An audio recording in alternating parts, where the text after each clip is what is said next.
Welcome back. Well, with me, I have Nicholas Irizarry, who is here to talk to us about a book that he has written that's going to help everybody financially. Well, Nicholas, thank you for joining me. How are you doing? I'm well, Lisa. Thank you. Thank you for having me. Appreciate it. You're welcome. So, let's take a look at, things that people might be concerned about right now financially, and then we'll kind of bring in the book and some content. So, what are some things that you think people might be concerned about right now? Well, the past 3 months, I've been talking with our clients through this period. And what I've noticed is a lot of folks are concerned about the unknown. When is this whole thing going to end? And how's it going to impact the economy? And then last but not least, how's it going to impact me, the client, my income, my investments, and so on.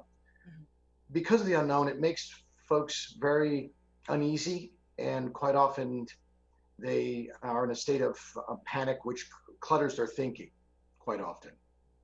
Right. And I would imagine, like you said, the unknown. I mean, we're still not out of the woods. The stock market's trying to come back, and it seems like it's doing okay. But again, just like any other time, there are unknowns.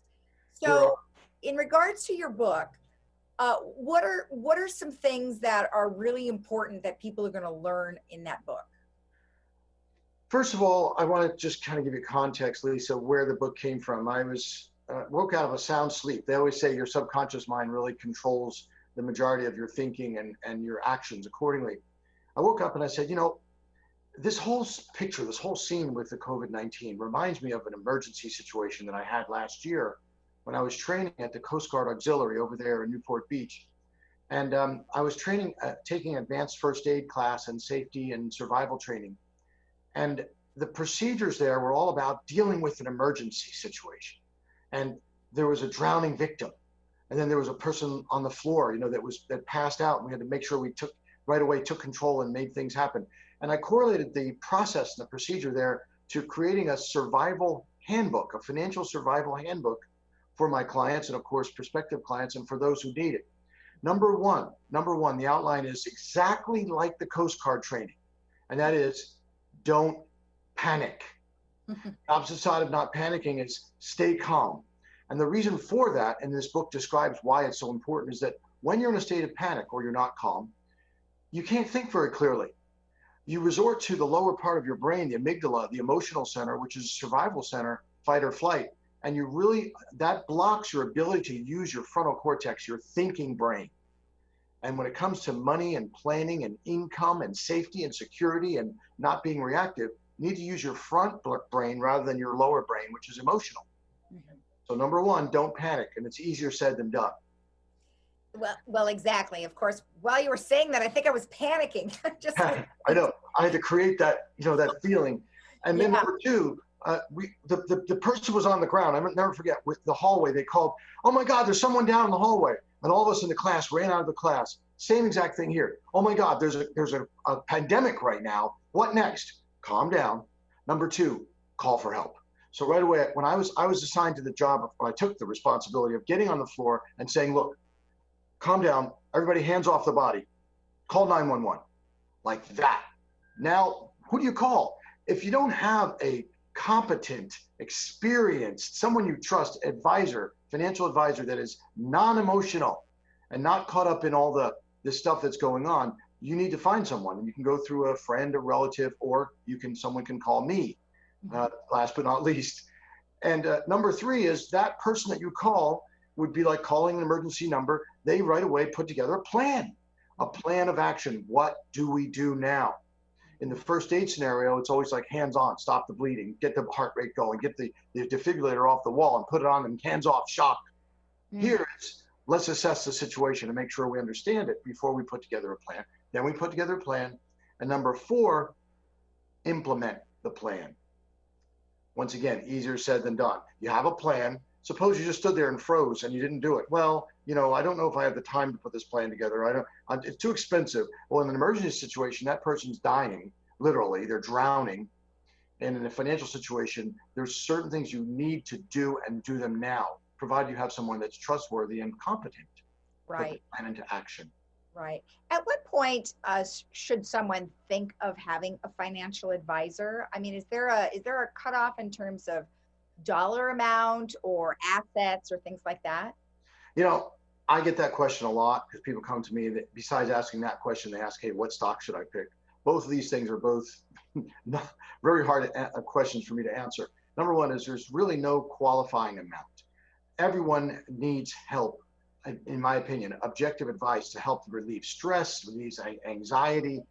We had a client here, a doctor, that said one time, oh my God, I've been in anguish my entire life. And it's not until we laid this out and we put into place that I actually feel like I'm living now, free of anguish.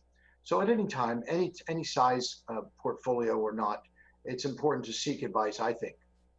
And I think that's an important thing. And the other thing is not asking someone to pick a stock or a bond. That's kind of one dimensional. It's really important to have a plan behind what you implement.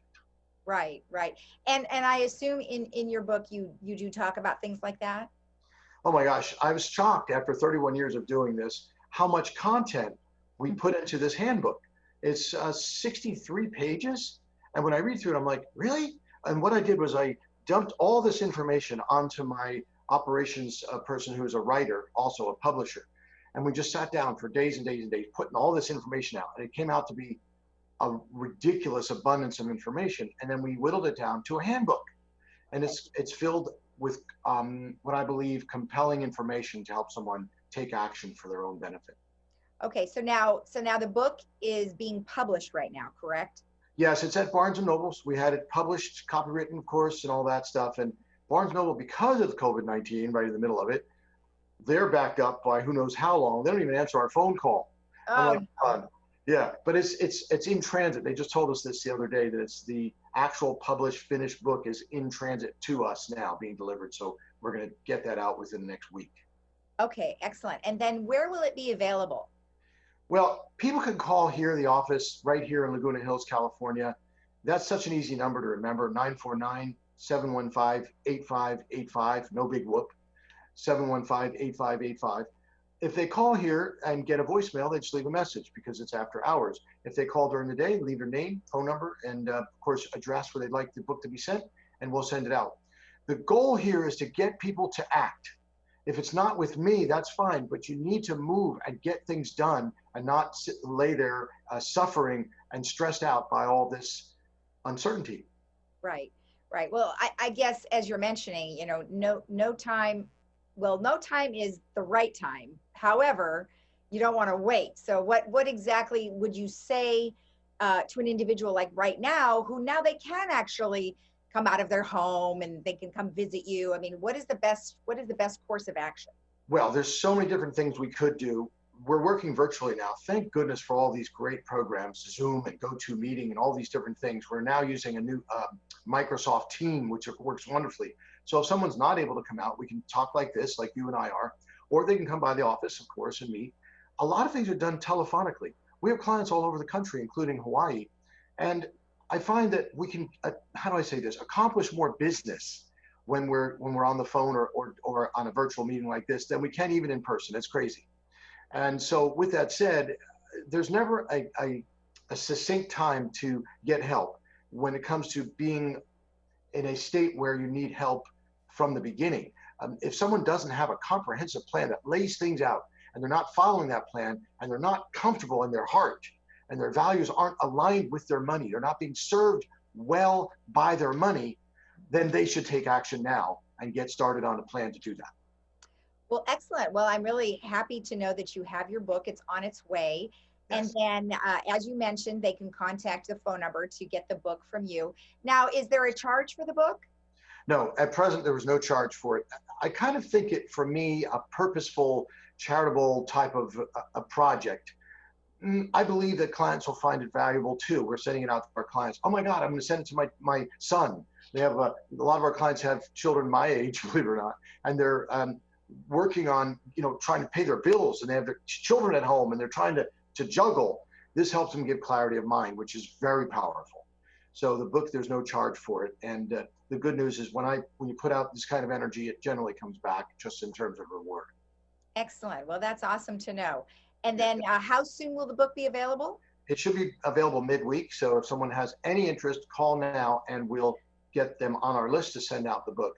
We've ordered enough to handle the demand for it. Of course, clients first here, and then clients' friends that call. We had one woman in North Carolina, Nick, send me 20 of them. 20. Where'd you get the number 20 from? Well, she belongs to a club, and they're all interested in us already by the way she spoke about our values proposition and how we deal with people and all that. So anyway, the book will be a very valuable part for her to bring to their club meeting. Well, I feel some speaking engagements on your future. Yes. As soon as things open back up, we'll be speaking out there again. And there's a beautiful conference room here in the building at the Civic Center where our office is located. And we're very eager to get out there and spread the word and, you know, help people to feel more comfortable with their lives and have their money serve them. Yeah, excellent. Well, thank you so much for taking the time. You stay healthy, and we'll look out for your book. Thank you. Be well. All right. Bye-bye. Thank you. Bye-bye. And we'll be right back after this.